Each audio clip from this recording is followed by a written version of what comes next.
본 영상은 서울서부권 공공의료본부 서울적십자병원 공공의료협력팀에서 제공하는 감염병 대응 역량 강화 감염교육 영상입니다. 서울적십자병원 공공의료협력팀과 함께하는 감염병 전복하기.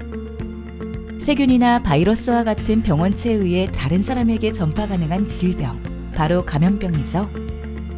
추운 겨울이면 한 번쯤 찾아오는 감기나 독감, 여러분이 잘 아는 결핵, 옴, 수두, ABC형 감염, 현재도 유행 중인 코로나 바이러스 감염증 등이 감염병에 해당됩니다.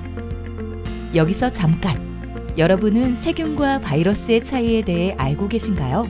세균은 만분의 1cm 정도로 매우 작은 생명체이며 바이러스는 세균의 100분의 1 정도로 훨씬 더 작습니다.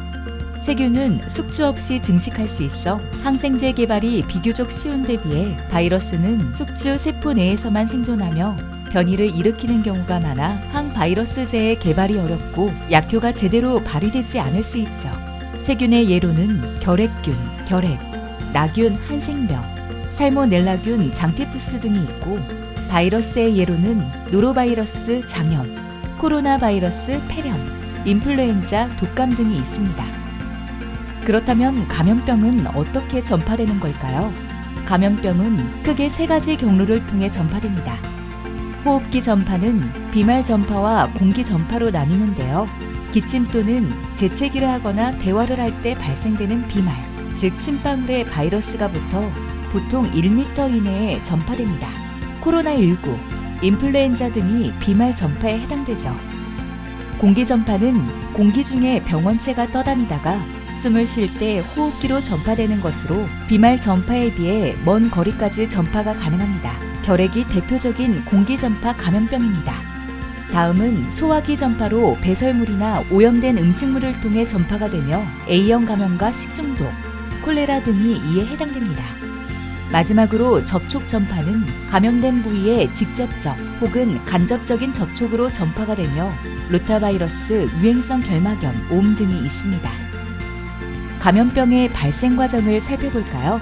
감염병은 세균이나 바이러스 등의 병원체에 숙주가 감염된 후 병원체가 탈출하여 새로운 숙주로 전파되는데 이 과정에서 어느 한 단계라도 차단되면 감염병의 전파를 예방할 수 있습니다. 특히 병원체에 노출되어도 면역력이 높으면 질병에 잘 걸리지 않거나 가볍게 앓고 빠르게 건강을 회복할 수 있죠. 감염병의 발생 과정을 대표적 호흡기 전파인 코로나19에 적용해 보겠습니다. 우선 코로나19 진단검사를 통해 확진된 사람은 증상의 정도에 따라 자가격리 또는 입원 치료를 합니다. 이는 확진자를 감염의 우려가 있는 기간 동안 건강한 사람으로부터 격리하여 병원체의 탈출을 막고 전파를 차단하는 것이죠. 또한 마스크를 확실히 착용하고 손 씻기와 기침 예절 준수 및 환경 위생 관리를 철저히 하면 감염병의 연결고리를 차단하여 질병의 전파를 예방할 수 있습니다. 코로나19는 인체 면역이 없는 신종 감염병이므로 새로 개발된 예방접종을 통해 면역을 형성하고 이미 감염된 사람은 치료를 통해 완치하여 다른 사람으로의 전파를 막고 합병증 피해를 최소화하는 것이 중요합니다. 이러한 신종 감염병은 최근 20년간 꾸준히 증가하고 있는데요. 2003년 중증 급성 호흡기 증후군 사스를 비롯하여 신종 인플루엔자, 메르스, 최근 유행하고 있는 코로나19까지 끊임없는 신종 감염병 출현으로 전 세계가 긴장하고 있습니다. 신종 감염병을 예방하기 위해 우리는 자연을 보호하고 항생제 등 약물을 남용하지 않으며 신종 감염병이 유행하는 국가로의 여행을 자제해야 합니다. 평소 손 씻기 등 개인 위생을 철저히 하고 신종 감염병에 대한 국가의 대응 지침을 준수하는 것이 무엇보다 중요하겠죠? 이제는 이러한 감염병을 어떻게 예방하고 관리하는지에 대해 알아볼까요? 감염병의 예방과 관리에 있어 제일 중요한 첫 번째는 바로 손 씻기인데요. 올바른 손 씻기, 다 같이 한번 따라해 볼까요? 첫 번째, 손바닥과 손바닥을 마주대고 문질러 주세요. 두 번째, 손등과 손바닥을 마주대고 문질러 주세요. 세 번째, 손바닥을 마주대고 손깍지를 끼고 문질러 주세요. 네 번째, 손가락을 마주잡고 문질러 주세요.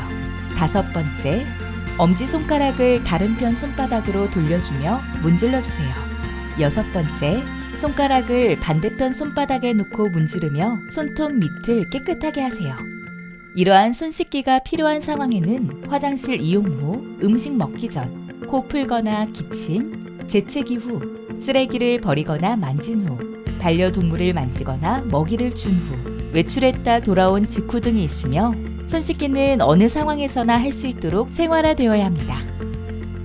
두 번째는 올바른 기침 예절입니다. 기침, 재채기를 할 때 휴지나 손수건으로 코를 가리고 하고 사용한 휴지는 휴지통에 버리세요. 휴지나 손수건이 없을 때는 옷소매 위쪽으로 입과 코를 가리고 하고 기침 후에는 흐르는 물에 비누로 손을 씻으세요. 세 번째는 올바른 마스크 착용입니다. 올바른 마스크 착용법으로는 마스크를 착용하기 전 흐르는 물에 비누로 손을 꼼꼼하게 씻으세요. 마스크로 입, 코를 완전히 가려서 얼굴과 마스크 사이에 틈이 없게 하세요. 마스크 안에 수건, 휴지 등을 넣어서 착용하지 마세요. 마스크를 사용하는 동안 마스크를 만지지 마세요. 만약 마스크를 만졌다면 흐르는 물에 비누로 손을 꼼꼼하게 씻으세요. 마스크를 벗을 때 끈만 잡고 벗긴 후 흐르는 물에 비누로 손을 씻으세요. 감염병을 예방하고 관리하기 위해서는 개인의 노력이 가장 중요합니다. 앞서 말한 손 씻기와 기침 예절, 마스크 착용 등의 개인 위생은 물론 생활하는 공간을 청결히 관리하고 환기를 자주 실시하며 소독 등 환경 위생 관리를 철저히 해야 합니다. 또 면역력 강화를 위해 예방 접종을 하며 규칙적이고 균형 잡힌 식사와 충분한 휴식, 꾸준한 운동 등 건강한 생활 습관을 유지합니다. 특히 감염병이 유행할 때는 사람들이 많이 모이는 곳은 피하며 감염병 관리 수칙을 잘 지켜야 되겠죠? 감염병 증상이 발생한다면 즉시 가까운 의료기관에 방문하시거나 관할 보건소 또는 질병관리청 콜센터 1339번으로 연락하세요. 감염병 예방은 실천에서부터 시작됩니다. 감염병 정확히 알고 함께 실천하면 우리 모두를 지킬 수 있습니다.